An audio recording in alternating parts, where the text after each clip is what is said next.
Hi guys, today, as promised, i-review ko sa inyo itong YSL Tuxedo.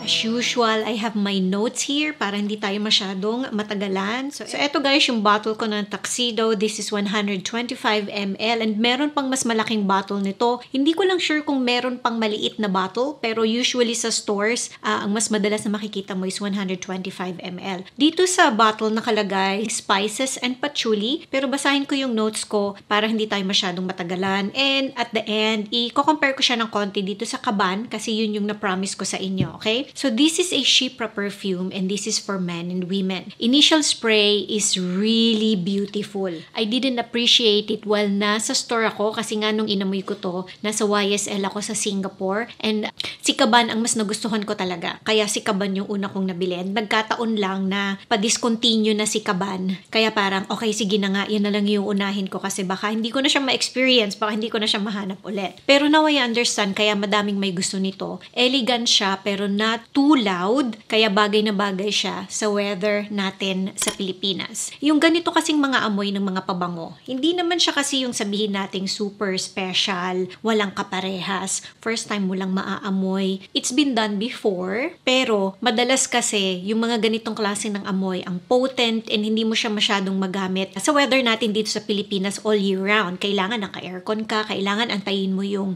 burst season, yung mga ganun, or kung gagamitin mo siya pagka sa summertime, you have to control your spray. Ito okay. Okay siya all year round. Kahit ipaligo mo, okay lang. Now, some may say na sa price, lugi ka kasi ang mahal, so dapat potent. Pero sa akin, okay lang. Kasi may mga ganong klase na ako ng pabango na sabihin na natin kaamoy niya. Medyo kaamoy niya. Hindi naman parehas na parehas. Pero kung hindi naman maselan na yung ilong mo, sasabihin mo, meron na akong kaparehas. Hindi ko na siya bibilihin. Pero yung mga ganon ko ka-potent na mga klase ng pabango, honestly, bihira ko silang mahila. Kasi parang iisipin ko, parang kailangan ko i-control yung spray or kailangan ko pang mag-antay ng malamig na weather, yung mga ganong klase. And yun, nakakalimutan ko na siya. Sa akin kasi, gusto kong i-experience yung pabango na ipapaligo ko siya. So, na-enjoy ko siyang gamitin kasi napapaligo ko siya sa damit ko, sa skin ko. So, ang initial spray nito is smoky, spicy, and resinous. Gumuguhit din ng konti yung citrus and may pagka-ozonic din siya. Fresh, but sexy at the same time. So parang iisipin mo kasi pag naamoy mo to siya sa store, fresh ba siya? Pero pagka tumagal,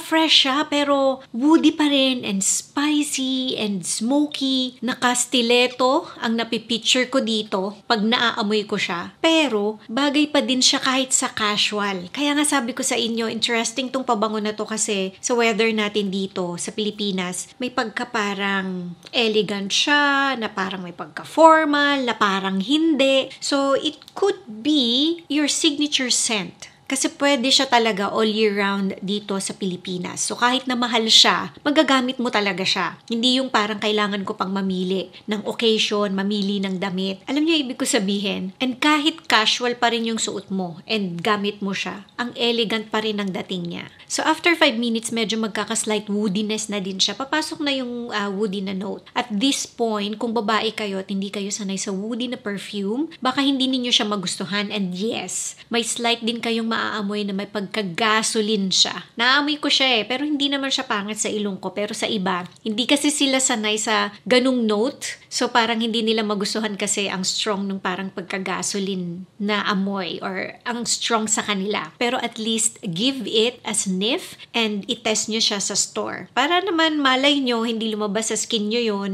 and mas ma-appreciate nyo tong pabango. Available na siya sa dito sa Pilipinas, sa YSL. Not all stores yata, pero may mga particular stores na meron siya. I think meron na siya sa SM Makati, yung YSL doon, and also I've heard sa Mega Mall. Habang mas tumatagal, mas nagiging sweeter and boozier din siya, pero not over the top. Sakto lang, kaya nga maganda siya. This is for 30s pataas. Longevity is around mga 3 hours sa skin. Pero sa damit, the following day, amoy ko pa siya bago ko labhan yung damit ko. You need to respray para mas maamoy pa kayo. I love this and I love Kaban. Halos pantay lang ang pagkagusto ko sa kanilang dalawa. Kaban is very feminine to me pag tinabi kay Tuxedo. Kaban is creamy and sweet while Tuxedo is woody, spicy, and sweet. Parehas na pang girl boss na bagay sa weather natin sa Pilipinas all year round. So ayan na guys yung review ko ng tuxedo. Pasensya na kayo, nalobat kasi yung camera ko. Thank you for watching and see you again on my next video. Bye!